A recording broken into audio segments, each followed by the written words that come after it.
Hello student, कैसे हो आप लोग। आज मैं क्लास 11th के लिए यूनिट्स एंड मेजरमेंट स्टार्ट करने वाला हूँ। एनसीईआरटी का ऐसा तो फर्स्ट चैप्टर है फिजिकल वर्ल्ड, लेकिन फिजिकल वर्ल्ड जो है स्कूल के ऊपर डिपेंड करता है। कोई स्कूल पढ़ाते हैं, कोई स्कूल नहीं पढ़ाते हैं। वो कहने का मतलब है कि अगर सेल्फ स्टडी किया जाए इसमें तो बेटर है, स्टूडेंट को सेल्फ स्टडी करना चाहिए। एक्चुअल फिजिक्स जो स्टार्ट होता है वो यूनिट्स एंड मेजरमेंट से स्टार्ट होता है। तो यहीं से मैं आज स्टार्ट कर रहा हूँ क्लास 11th के लिए। ये मेरा ये फर्स्ट वीडियो है, तो लेट अस स्टार्ट। तो यूनिट्स एंड मेजरमेंट में अगर आपसे पूछा जाए कि फर्स्ट ऑफ ऑल कि फिजिकल क्वांटिटी क्या होती है, फिजिकल क्वांटिटीज क्या होता है। फिजिकल क्वांटिटी एक तरह से कहा जाए तो whatever the quantities that is used in physics, that is called the physical quantity. तो this is the general definition is there, but physics totally depends upon the measurement, or physics is called science of measurement, so that we can tell कि those quantities which can be measured directly or indirectly. What I told, those quantities measured directly or indirectly, directly or indirectly, those physical quantity मतलब those quantity which can be measured directly or indirectly known as physical quantities. Clear? अब directly और indirectly का मतलब क्या है? Suppose that you are given one wire. Suppose that you while studying you are sitting near the table, तो कहा जाए कि what is the length of this table, so that you will measure with the help of the scale also. So this is called the direct measurement. But it is asked कि what is the distance of the moon, what is the distance of the planet, what is the distance of sun from the surface of earth.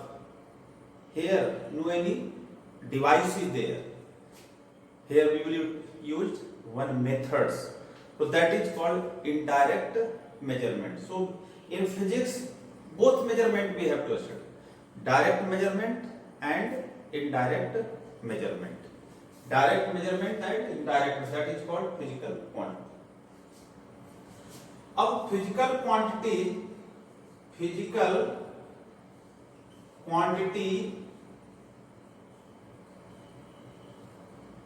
there are two types. There are two types of the physical quantity. First physical quantity, that is called fundamental quantities. What is called? Fundamental quantities. Fundamental quantity, or another is called derived quantities. What is called? Derived quantities. Fundamental quantities and so physical quantity is divided into two parts, fundamental quantities and derived quantities. अब fundamental quantities क्या है? Fundamental, that is also called the basic quantity also is called. So those physical quantities which are independent quantities. Here we can tell what is that?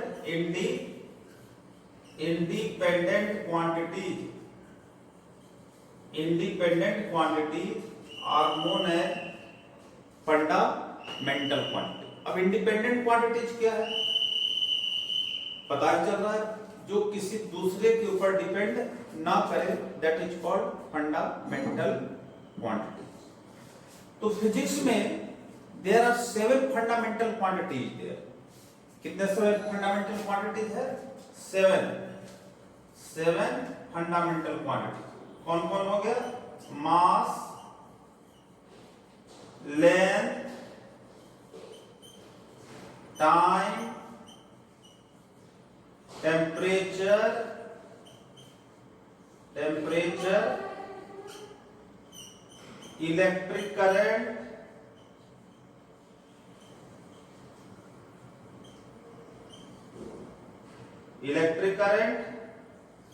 उसके बाद luminous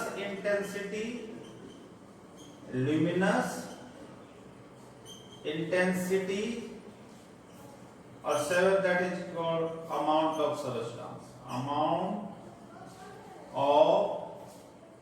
substance. There are 7 fundamental quantity. तो कितने 7 fundamental quantities हो गए? 7 fundamental.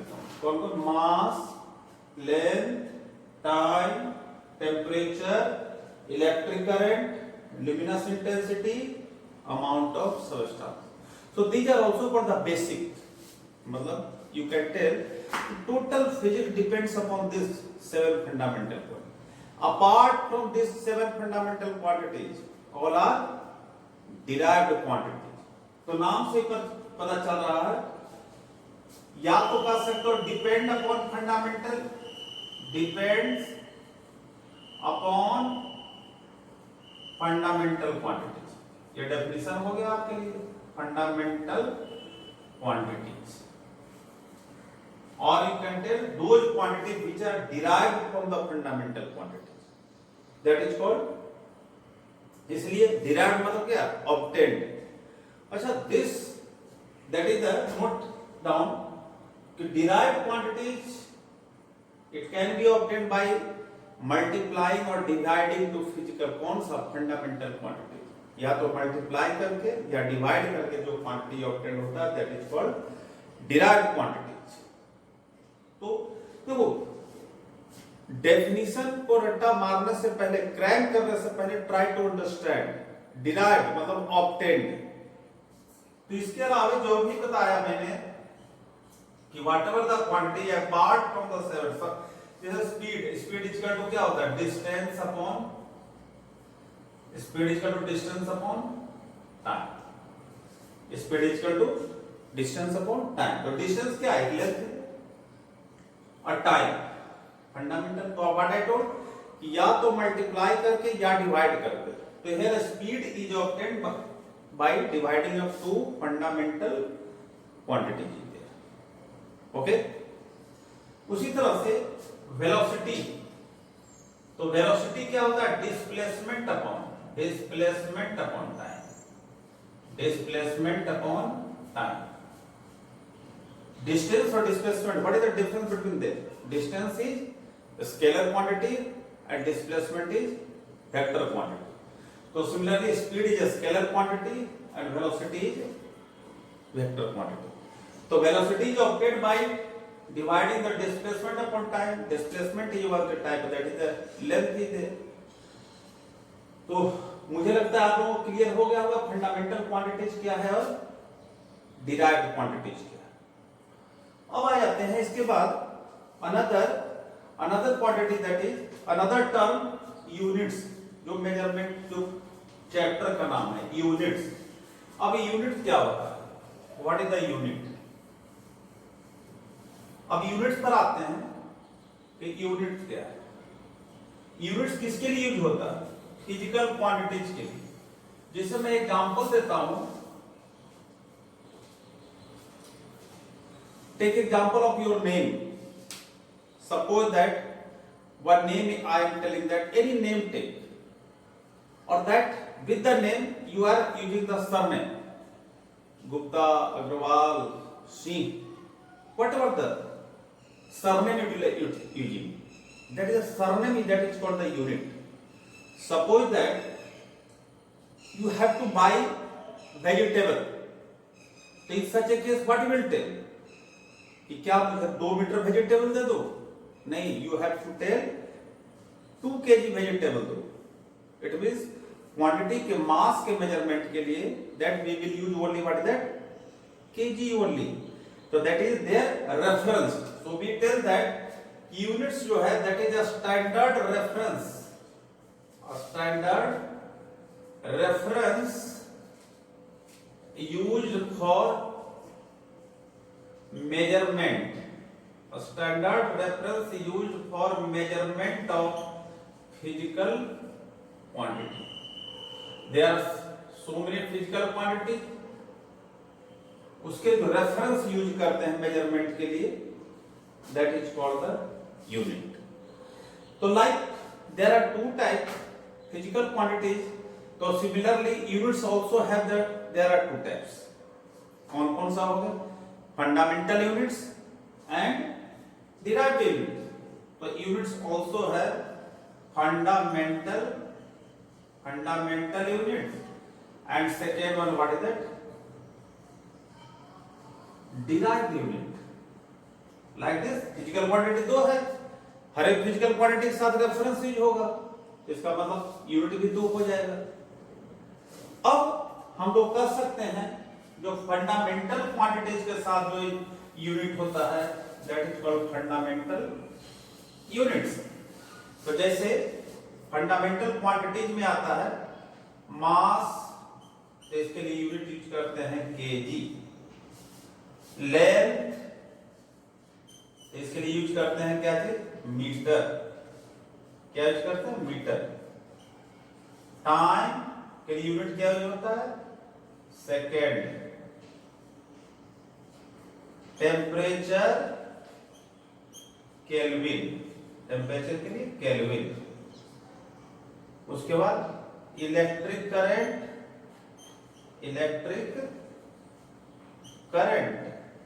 के लिए क्या हो जाए? एम्पियर, ये से डिनोट करते हैं.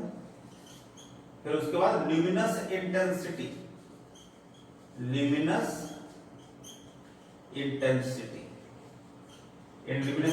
का यूज करते हैं क्या चीज? कैंडेला. क्या यूज करते हैं? Candela, symbol CD dot. उसके बाद लास्ट जो सेवंथ है that is amount of substance. तो अमाउंट ऑफ सब्सटेंस के लिए यूज करते हैं हम लोग मोल. क्या यूज करते हैं? मोल. अब देखो ये फंडामेंटल क्वांटिटीज हो गया, इसके साथ फंडामेंटल यूनिट्स हो गए. तो मास पता है, लेंथ पता है, time, temperature generally kelvin that is used, electric current ampere. Luminous intensity generally हम लोग यूज करते हैं for the measurement of brightness of light. तो ब्राइटनेस ऑफ लाइट के लिए हम लोग क्या करते हैं? उसको ल्यूमिनस इंटेंसिटी, और that is unit candela. Amount of substance mole, that mole concept in chemistry आपने पढ़ा होगा कि 1 मोल में कितने होते हैं? 6.22 10 to the power 23 कितना हो गया? एटम्स को और मॉलिक्यूल्स को. तो दीज आर क्या होगा? फंडामेंटल क्वांटिटी और फंडामेंटल यूनिट. उसी तरह से जब डिराइव्ड यूनिट की बात करते हैं, डिराइव्ड यूनिट, तो डिराइव्ड यूनिट की बात करते हैं तो क्या होगा? डिराइव्ड क्वांटिटी के साथ जो आएगा डिराइव्ड यूनिट. तो डिराइव्ड क्वांटिटी के साथ जैसे स्पीड हमने कहा, तो स्पीड क्या हो गया? Distance upon time. तो डिस्टेंस इज a length और length is measured. What is the reference of length? Unit of length? Meter. So meter by second, so that it is called meter per second. Similarly, velocity. तो velocity के लिए भी यही use होता है. Displacement, क्योंकि because displacement is a short length, it is also a length is there. Time, तो इसका यूनिट हो जाएगा मीटर पर सेकेंड. अब जैसे कहते हैं एक्सेलरेशन, तो एक्सेलरेशन के लिए क्या हो जाएगा? Velocity upon time. तो वेलोसिटी अपॉन टाइम, तो मीटर पर second upon second, that is metre पर सेकेंड स्क्वायर.